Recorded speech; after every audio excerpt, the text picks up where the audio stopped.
A long time ago, a small version of me roamed through my parents' living room, reenacting the movie The Land Before Time. I played all the parts: Ducky, Petrie, Littlefoot, and even though she was a raging bee and didn't deserve any of the fruitful rewards of the Great Valley, I did reenact the part of Sarah using my pinky as a horn.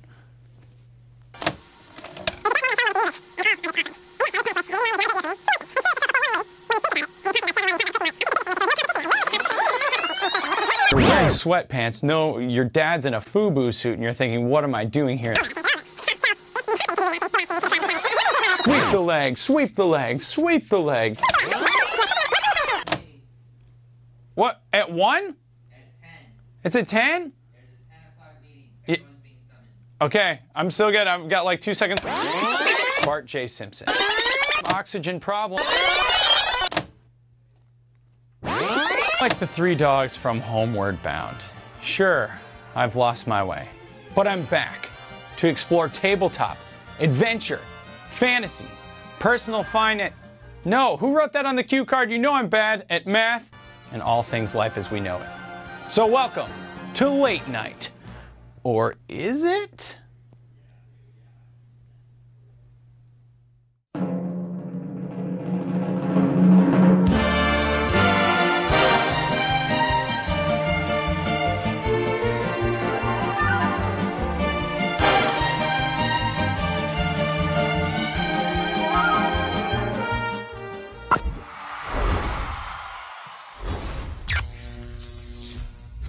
Las Vegas is home to Tabletop Championships in October. The Unrivaled Tournament Series conquers the Strip with hundreds of players competing in 6 games. Ascension, King of Tokyo, Munchkin, Nevermore, Epic Spell Wars 2, and Villagers and Villains. All for the chance to win part of the $250,000 prize pool. It all takes place on October 28th in the Jubilee Theater starting at 5 o'clock. Join us in person or watch us live at Oomba.tv and check out Unrivaled.com for a full schedule of events. Looking forward to seeing you there.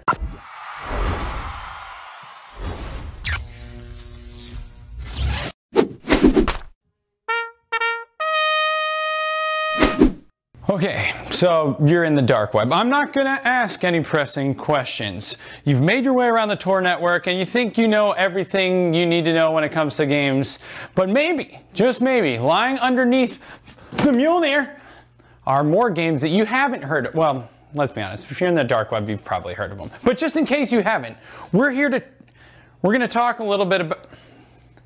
Hey, Eddie. I'm right in the middle of my segment. I don't know what you...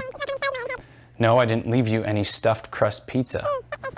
Because I don't know any good stuffed crust pizza. Why are you ragging on me for this? Oh! Sweet lordy! Welcome to Trolling the Kick. Rose, Bailey, and crew are back, this time with a tabletop RPG about the glories of the Red Planet entitled Cavaliers of Mars. It's going to be part of the Onyx Path Publishing lineup, a great lineup it is indeed. This swashbuckling adventure is powered by the Daimyo system, so your character's chance of success is going to be based on things like hero's motivation as well as approach to problems. You're going to roll for things like parries, yeah, strikes, yeah, stunts, yeah, as well as disarms, disarm, and some other special maneuvers. Really cool. Should play out a little bit like the Princess Bride meets Outer Space. So instead of ROUSs, you're fighting RMOUSs, Red Martians of unusual size. To quote Bailey, it's full of romance, action, and it's got more than a little strangeness. Anyway, for $5, you can get that digital wallpaper. $20, when you back it, you're going to get that PDF of the core book. And for $30, you're going to get that physical copy of the core book. I highly recommend checking out. You can check a little bit about the basics and the rules with DriveThruRPG.com. I've already backed it. Should be a lot of fun. Okay, have you ever been rolling your die and looked, and not even rolled it, and thought, I'm tired of this plastic. What is this blue and white gradient? Why does the number 3 look so... Well, when I say it's time to roll, it is time to roll. I want to go in with a dwarven braid, singing a miner's melody with my boots on and attack some spear-wielding goblins with power. Enter Monster Die. Monster Die is incredible. It's crafted out of zinc alloy.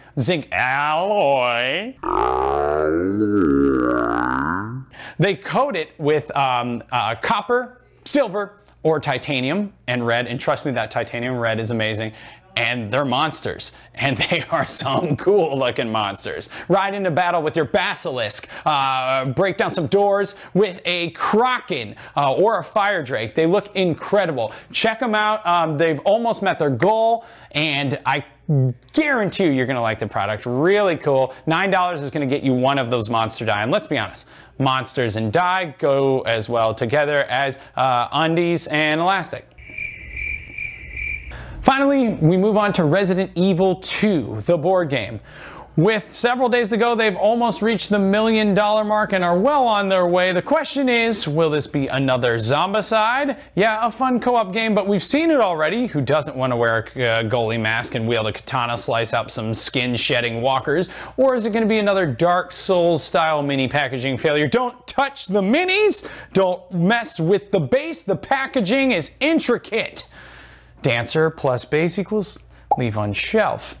Either way, we're hoping that Raccoon City style mechanics prove promising. For $94, you can back it, get you in on the game itself, plus the alternative B files, if you will, that expansion pack, as well as unlock all of those stretch goals and an alternative Leon Kennedy. Help you, Leon? I will. So, this has been another... Hey, Eddie. Welcome back. I thought, oh! Why do you do that? I've gotta get some armor for my special downstairs basement. This has been another episode of the Tabletop Herald, and hark! We'll be back with more Trolling the Kick next week.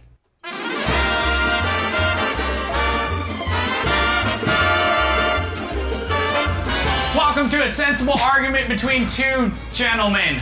The hyper turbo review of a game where one person is for and one person is against. We will explore such things as theme, mechanics, strategy, gameplay, components. Did I list them all? Yes. Stop laughing! I also have my Duck Commander whistle. If at any time I blow this whistle, it means I will be awarding points or the argument is over. Are we ready? Yes. Shake noses. Shake noses, you... Yeah, there you go. Thank you. Will you shake his nose, please? Come on, quick. Okay, here we go. State your name. Josh. And what are you? I'm the director of tournament No, operations. what are you?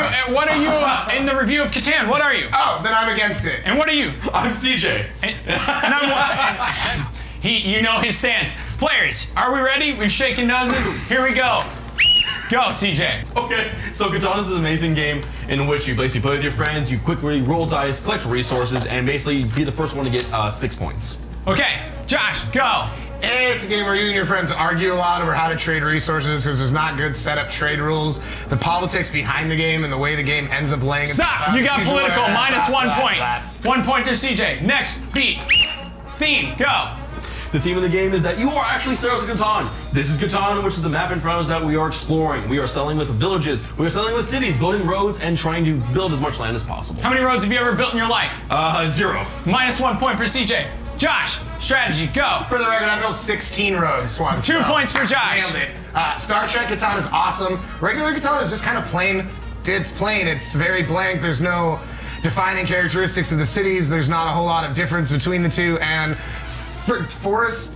forests and sheep look similar. Time out. Freaking Minus 1 point for stuttering, taking too long. You're still ahead by 1 point. Please don't smack me. Okay, let's go to mechanics. Go. I liked it. Mechanics. Okay, mechanics are you are rolling dice. The board itself determines how you score the points. You are getting resources which you're allowed to trade and do whatnot. You can either build cities, roads, you can also build cars that give you effects. And then you also just basically try to get the most points as fast as possible in many different ways via roads, cities, villages, cards, and also effects. You forgot orange sheep, minus 2 points. Josh, go. Why are you against the mechanics? Dice rolling sucks. 2 points for Josh. Sucks. Like, it's always near the same numbers. There's a huge random factor, so it leads to feel bads for people that, you know, have common numbers that just don't get rolled. Plus 3, we don't care about field ads. Josh is in the lead, 12-1. CJ, components, go! The ones are really great. They are all wooden with the rubber, the cities. The cards actually are nice quality. They won't really bend that much. They actually have a nice little sheen to them, and they actually will repel some water, but not all like most cards do. Also, each of these cardboard pieces actually are pretty thick, so when you actually grab it for see what you can do, it's really thick. It actually will stay there. 7 points for you for acknowledging that I can spill a Slurpee or my Mountain Dew on top of it. -1 point for forgetting about the uneven terrain, because let's face it, look at the game already. Josh, components, go! Say it's really thick 3 times, 2 sentences. I know I'm supposed to be against it. Honestly, their pieces are really good. Outside of these little pieces that go on the things that are made out of flimsy cardboard that get wet, the stuff's laminated nice, the wooden pieces are nice. The dice are the same colors as the rulebook. +2 for... I have a lot to hate on this one. +2 for acknowledging that you're going against your own argument. And the winner goes to Josh today! Even though he was against Catan, he's really for it. We're all about double backing here at Oomba. Thanks for watching a sensible argument between two gentlemen. We will be back. -1 point for stuttering. Yeah! Got it. We'll be back with more of it next week.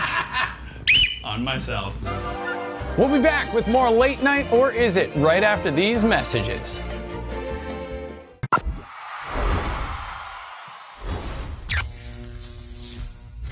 Las Vegas is home to Tabletop Championships in October. The Unrivaled Tournament Series conquers the Strip with hundreds of players competing in 6 games. Ascension, King of Tokyo, Munchkin, Nevermore, Epic Spell Wars 2, and Villagers and Villains. All for the chance to win part of the $250,000 prize pool. It all takes place on October 28th in the Jubilee Theater starting at 5 o'clock. Join us in person or watch us live at Oomba.tv and check out Unrivaled.com for a full schedule of events. Looking forward to seeing you there.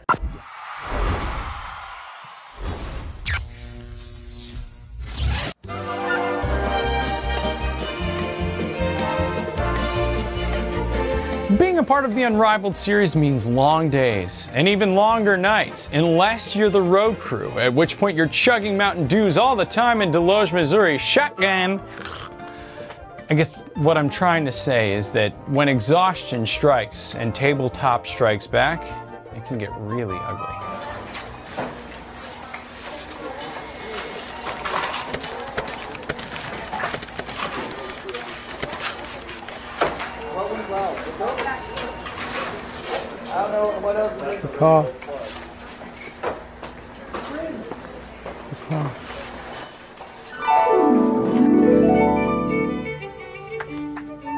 And now, Tim Thalamus, in conjunction with Cerebral Productions, presents an REM cycle of the macabre.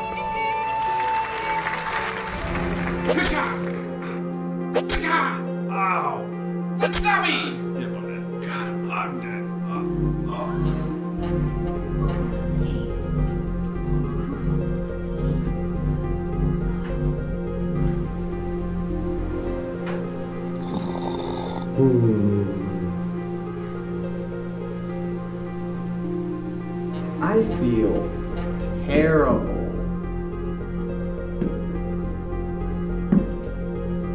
Brilliant. Ace. Spoils of victory. So satisfying. My cup runneth over with the... Ow! Ow, what the heck? Ouchie, I'm dead! Ooh, so bright. So fascinating. So many friends.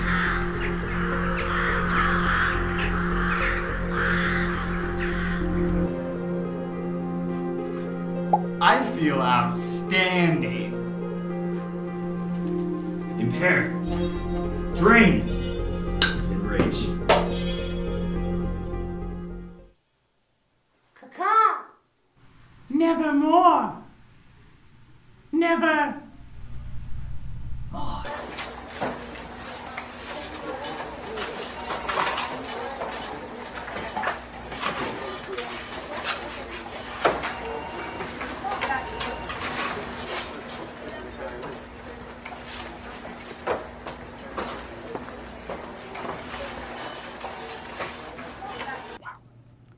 That was special.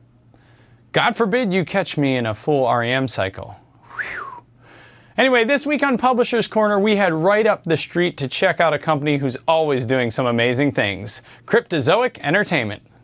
Do you like gore, guts, shrooms, and great tabletop? Well, we've got just the game for you. This week, we're at Cryptozoic Entertainment.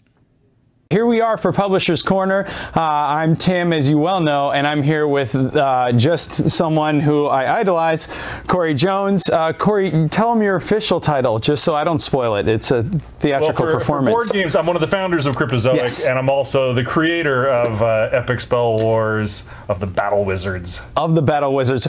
Duel at Mount Skullsfire. Well, that's the first one. Rumble at Castle Tentakill, and Melee at Murder Shroom Marsh, which we are looking at, which you guys previewed at Gen Con. Yeah, clearly we're big fans of alliteration. Why? I don't. No alliteration, I can't. I'm not interested.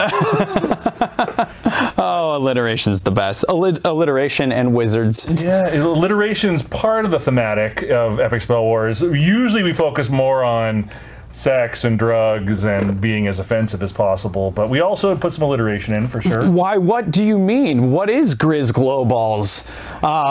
In fact, there was actually, I did have a question that, if I'm allowed to pry, sure. What is it like to have your throat ripped out by sentient testicles? You know, when I imagined how that would be, I was able to write a very nice art description that I think really carried through, but I can't imagine it's very pleasant. Of all the ways to go, killed by sentient testicles has got to be sort of low on the list. Although, if you want to see a comprehensive list of ways you don't want to die, it pretty much are wrapped up in the Epic Spell Wars games. I love all of the death choices in ESW. Some of my favorite things about them. I'm trying to actually think. Death by Bob, I would have to agree, is. Our logo. Yeah, I was never ready for Death by Bob. One of my favorites from Melee at Murder Shroom Marsh is one of the last piece of the spell is. Adult responsibilities, and it has a guy shooting himself in the head, surrounded by bills and crying kids, and DMV stickers, exactly, and gas line experts coming to your house. I can't. I don't want adult. I'm nervous to know that that's in there. Yeah, it was the one that struck closest home to me. It's the scariest one. I'm just kidding. I love my life. It's great. I love taxes. Love taxes. Right. So. This iteration, the third gen, so many questions. What are the main differences between the third gen and the previous in the Rumble? So we had a thematic focus on this one for. We're always trying to figure out something edgy and weird and funny, and it all relates to a larger story that I've built around Epic Spell Wars. But in this particular case, it's about drugs. And so the Murder Shroom Marsh, mushrooms. I don't know if No, I don't. I don't know mushrooms. There's a drug component to the mushrooms in the game. But we actually added bad trips and cantrips. Okay. And so they're really fun little extra components to the spells that make different things occur. Right. That's sort of the biggest. What we're trying to do with each of the games is add one new component. Like we have the blood component for the last one. For Tentakill, and this one we have the bad trips and cantrips. We also added, last time you had creatures that stuck around, that was a big deal. This one has a combination of creatures and just outright like spell effects. We have dual glyph cards. We have cards that require or have both glyphs on them, so it creates some nice little combos. Those are the big new mechanical changes to the games. And we're being careful. I don't want the mechanics to go so far over the top in terms of new that it becomes like, wow, this is a little more complex. One of the great hallmarks of Epic Spell Wars is that it's super easy to pick up, super fun to play, and relatively strategic. I think one of the things people say about Epic Spell Wars, it feels real random, but it's not. It's actually got a lot of skill to it.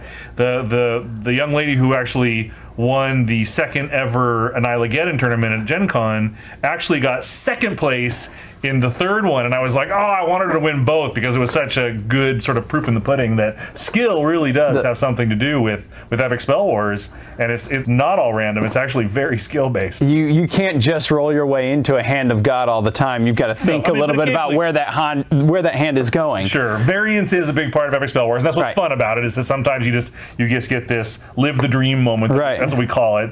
We want all of our games to have that live the dream moment where you're just like, oh yes, and you play all these cards and you go go crazy and you win. I love the idea that living the dream is attack lanching my best buddy. Yes, like just like sure. here, surrounded by rocks, eat that. You also your girlfriend take those rocks as well. Or you get the nice stacking where you trigger 3 cards and it lets you pile some more cards on top and you just go crazy. So those live the dream moments are really important to us, but the game is very, very strategic. And I think once you start to play it and you get a little farther into understanding how each of the cards works and what are great combos and sort of holding back and then waiting for certain cards to pop up before you go all in, there's actually a lot of really great strategy to the game. We talked about daughter. You have a daughter. Mm-hmm. I have a daughter. I was going to do family heirloom. This is what I was going to pass over.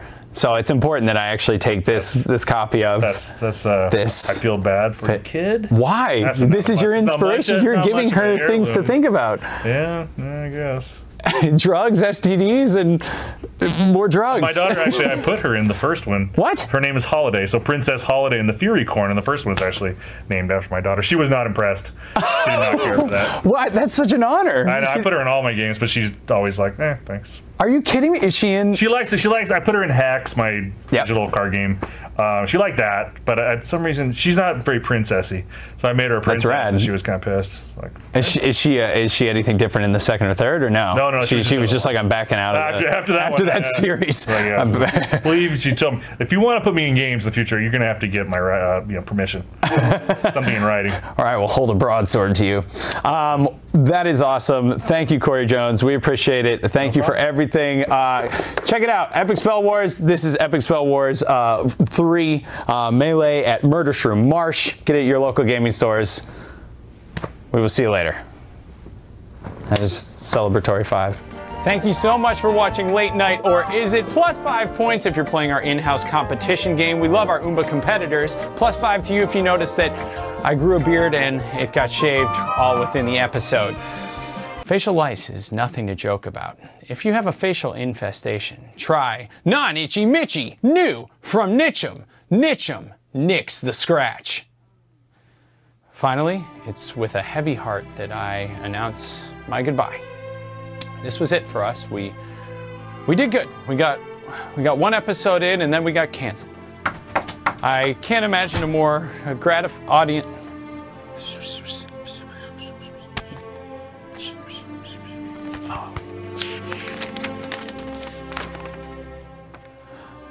Hi, Dios mío. Oh, happy day. We got renewed. They picked us up for one more week. Oh, hot diggity dog and Dijon. We'll be back with one more week. This is so exciting. A special thanks to Corey Jones from Cryptozoic Entertainment. All the people here at Oomba TV, our editors, Fredo the Sauce, my Taylor Am. Want to shout out to you. We'll be back with more Late Night Or Is It next week. God, I'm gonna rip. This is so exciting. I've always wanted to do this. I want the confetti. We can throw something in After Effects for that, right?